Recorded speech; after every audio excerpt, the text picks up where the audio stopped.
How's it going, everyone?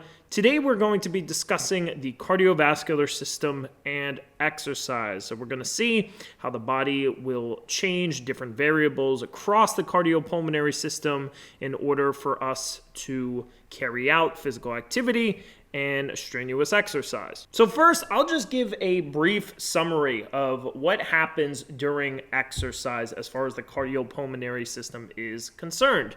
So when we are working out, obviously our skeletal muscles are contracting more, and that is going to require a greater degree of ATP being used in order to provide energy in order for those skeletal muscles to contract. And so a lot of that ATP is going to be made aerobically. And so what we're going to see is that muscle VO2 is going to increase. Now, I didn't just say skeletal muscle VO2 on purpose, because not only is skeletal muscle VO2 going up, but cardiac muscle VO2 is going up as well, as we'll see in a second why. And so since the cardiac muscle and the skeletal muscle are using more oxygen in order to create ATP, the cardiopulmonary system has to provide that oxygen for those muscle cells to use. And so the cardiopulmonary system, we're going to see increases in ventilation, cardiac output, in order to not only bring more oxygen into the blood, but also to transport that blood at a greater rate across the body, right? And so in order to do that, first what we're going to see is a withdrawal of the parasympathetic nervous activity, and then we'll start to see increases in sympathetic nervous activity. And so as far as like the pulmonary pathways are concerned, we'll talk a little bit more about those at a later date, but what we're seeing is ventilation, the depth of our breathing increases, right? The air pathways are going to increase in diameter as well, allowing more air in to allow more oxygen into the bloodstream. Cardiac output is going to increase due to that increase in sympathetic nervous activity, which raises heart rate, contractility, and helps also with venous return. And so, again, the heart is working harder, so it's also using more oxygen as well. And then also what we're going to see is that inactive areas of the body, we're going to have vasoconstriction, lowering the amount of blood flow that they receive, and then vasodilation to the active skeletal muscle and cardiac muscle. All in all, what we are going to see during physical activity is an increase in mean arterial pressure. So basically, we're using more ATP, we're using more energy. We need to provide the skeletal muscles and the muscles overall with more oxygen, and the cardiac output is going to increase, the mean arterial pressure is going to increase, and that's all due to this increase in sympathetic nervous activity.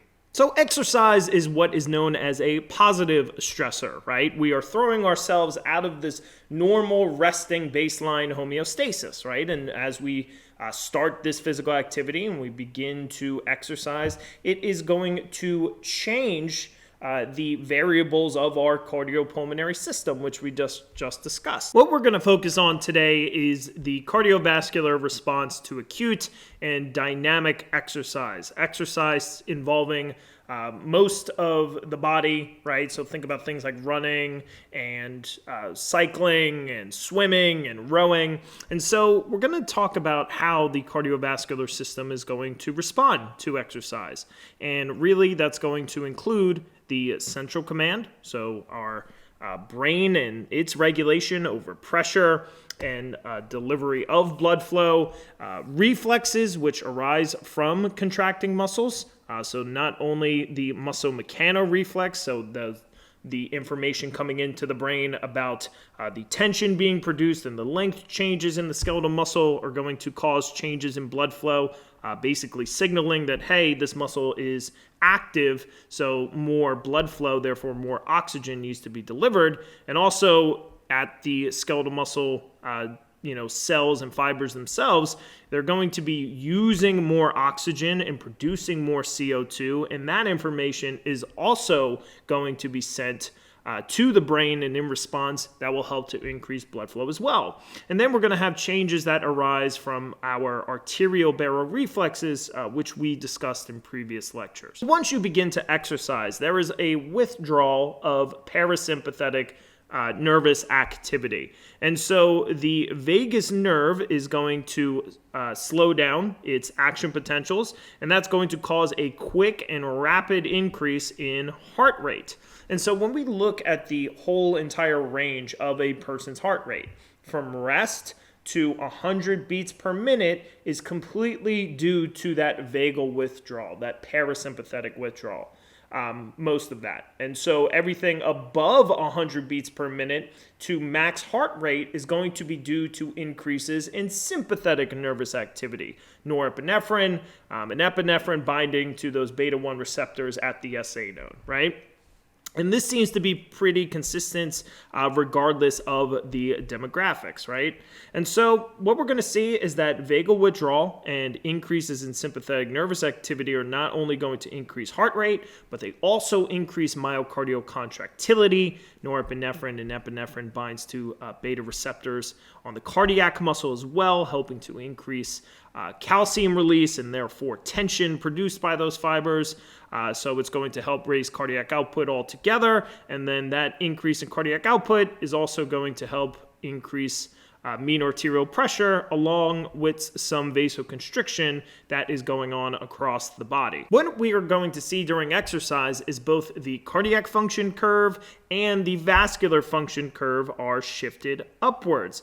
The cardiac function curve is able to shift upwards because it's able to eject out more blood flow at a given central venous pressure. And the reason why the heart is able to produce more blood flow at a given preload is because of the increase in contractility, right? So that's going to help the rate of blood delivery across the body.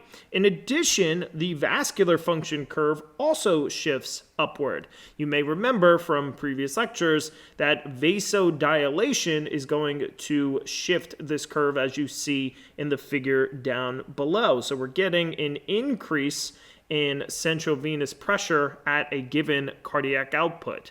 And the reason for this occurring is because that there is, again, this vasodilation to skeletal muscles, and that reduces TPR. And so we have a little bit of both going on in the body as far as vasodilation and vasoconstriction. Vasodilation is going to go to those working skeletal muscle, which reduces TPR. And then we have vasoconstriction going to inactive regions. Ultimately, the vasodilation affects TPR a little bit more and reduces it. The vasoconstriction partially will offset it, but overall we get a reduction in total peripheral resistance. But the increase in cardiac output will help to increase mean arterial pressure during exercise. And overall, what we get is a greater delivery of blood flow, and we get a greater delivery of oxygen to our working muscles. Now, at rest, the average person produces roughly 5 liters per minute for cardiac output. And so as we exercise, obviously, our VO2 across the body is going to increase as intensity of exercise gets harder. The amount of oxygen we need to consume to keep up with that physical activity is also going to increase, and that is directly correlated with cardiac output. So as intensity of exercise goes up, as our VO2 goes up, well, so does cardiac output, because it's part of that VO2 formula, which you will see in future lectures. And so if you took a person, an average person from rest, and then had them go to maximal intensity, go to their VO2 max, at that max intensity, they are going to produce roughly 20 to 25 liters of blood flow per minute out of the heart.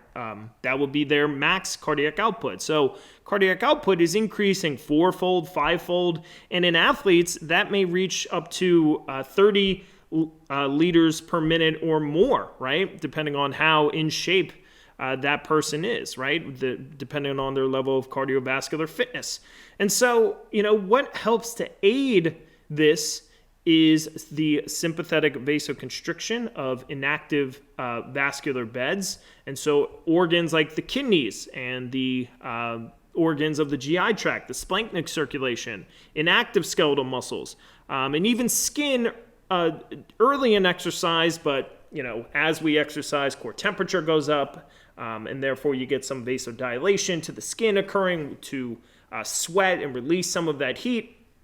But ultimately, what that does is help to redirect blood flow to more active skeletal muscle. And so you're seeing that as exercise intensity increases, a greater percentage of that cardiac output is being delivered to active skeletal muscles, right? And that's not only going to help with the exercise, because of course this skeletal muscle, the working skeletal muscle, needs more oxygen, but also that helps with cardiac output as well. Because remember, if we deliver less blood flow to compliant regions of the body and more blood flow to the active skeletal muscle, well, that skeletal muscle is going to take that oxygen, and when it contracts, that venous blood is going to be delivered back to the heart.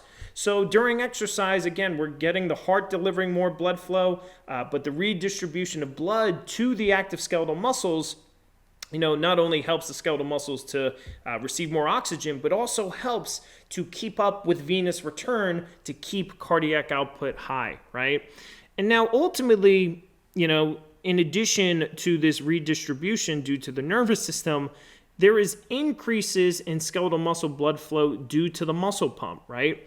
And what the muscle pump does is it helps to increase the perfusion pressure between the arterial side and the venous side to keep blood flow high. Not only that, but the skeletal muscles, when they are increasing their contractions and their metabolism, are producing metabolites. So things like CO2 and things like lactate, ADP, they can ultimately cause responses in the endothelium and the smooth muscle of arterioles and capillaries of the skeletal muscle circulation.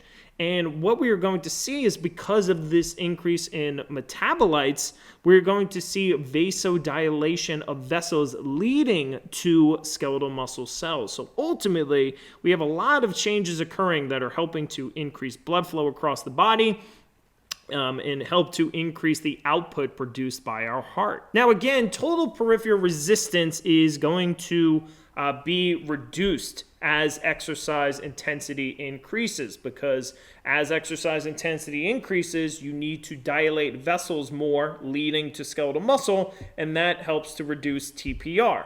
Now, this decrease in TPR offsets the increase in afterload that's associated with high cardiac output. So remember, from lectures past, when you increase cardiac output, you increase the amount of arterial blood, therefore you would increase the afterload. But by vasodilating to the skeletal muscle, that helps to increase arterial runoff, so there's not much, you don't see that increase in afterload that you would when cardiac output normally increases. So again, I've said this in lectures past, during exercise we almost see this normal relationship between the vascular function and the cardiac function. Ultimately, this relationship is optimized due to everything that is going on, right? And so, that will help to decrease the work then produced by the heart, so it makes it easier. And so if we just look at this overall, again, work at the bottom, this will be an increase in exercise intensity. Heart rate is going to go up. Stroke volume is going to go up to a degree, but as we start to reach like 85, 90% of our VO2 max and our cardiac output max, what we're going to see is that increase in heart rate compromises stroke volume, right? And so the increase in heart rate reduces diastolic filling time. So this increase in cardiac output past this 85, 90% mark, that increase to max is due to that increase in heart rate, because stroke volume is sort of limited by that diastolic filling time. We'll see that mean arterial pressure will slowly rise as exercise intensity gets greater and greater. We'll see systolic pressures rise especially, and then a little bit in diastolic as we reach maximal exercise. Again, total peripheral resistance is decreasing, but this increase in cardiac output offsets it, and so that's why we see the increase in mean arterial pressure. As we increase exercise intensity, of course, we need more oxygen consumption. Our VO2 is going up. And also what we'll see and discuss more in the next slide is that our AVO2 difference, the difference between the oxygenation of the arterial blood and the venous blood, that's going to increase as well. AVO2 difference is taking the concentration of oxygen in the arterial blood and taking the concentration of oxygen in the venous blood and subtracting. And so what that gives us is ultimately the level of O2 consumed or used by our cells, right? And so what we're going to see is that during exercise, there is an increase in O2 extraction. More is being pulled from the arterial blood.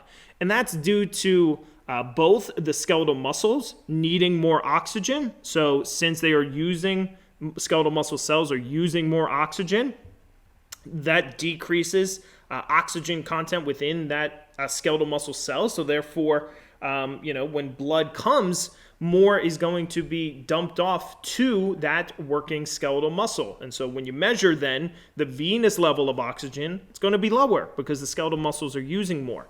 But the surprising thing is too, and I guess it won't be surprising here in a moment when I explain it, but also inactive regions of the body are going to have an increase in O2 extraction.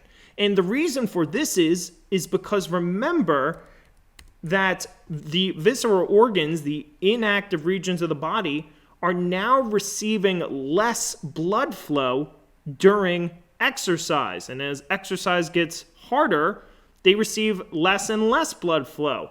The problem is their oxygen demand stays exactly the same. And so we'll discuss this more when we discuss VO2, but we have two parts of the Fick equation, how you calculate VO2. And that's going to be cardiac output, or the flow of blood, and then the AVO2 difference. So if your blood flow is being compromised, well, in order to keep VO2 the same, you're going to have to extract more oxygen from that arterial blood. And so that's exactly what's happening. Even though there's sympathetic vasoconstriction and these areas are seeing less blood flow, in order to keep up with VO2, there has to be that increase in oxygen extraction from the arterial side. The reason why we're seeing AVO2 difference increase with increasing levels of work and exercise intensity is less so because of arterial O2 content, even though there is an increase in ventilation, in the amount of air that we're getting into our lungs. Arterial O2 content stays fairly consistent. There's slight increases maybe, but most of that difference that you were seeing is really due to that venous O2 content decreasing, right? So when you see the widening here of AVO2 difference, it's due to this increase in oxygen extraction. So the cells of the body are simply pulling more oxygen out of the arterial blood, and that's why you are seeing low contents of oxygen on the venous circulation. Another thing we're going to see during exercise is the Bohr shift, which we discussed in earlier lectures. And so we have this normal relationship between the partial pressure of oxygen and the hemoglobin saturation, and that's described as this oxyhemoglobin dissociation curve, right? And so as we're exercising and we are having greater amounts of skeletal muscle contraction, well, that's going to lead to an increase in temperature. Some of that energy is released as heat. There is an increase in metabolism, so we get an increase in CO2 production. We get an increase in glycolysis, so there is an increase in biphosphoglycerate that is being produced. And also we're getting reductions in pH, so an increased acidity. And what those four factors lead to is a shift in the oxyhemoglobin curve, which is a decreased affinity of oxygen to hemoglobin. So at a given partial pressure of oxygen, there is going to be more oxygen dumped off to working skeletal muscles. So as that blood is delivered now to active skeletal muscles, and all of these variables have changed due to that exercise, well, now there is more arterial oxygen dump off, and that helps the skeletal muscle to keep up with that intensity of activity. So all in all, the cardiopulmonary system has to adjust a lot in order to keep up with exercise.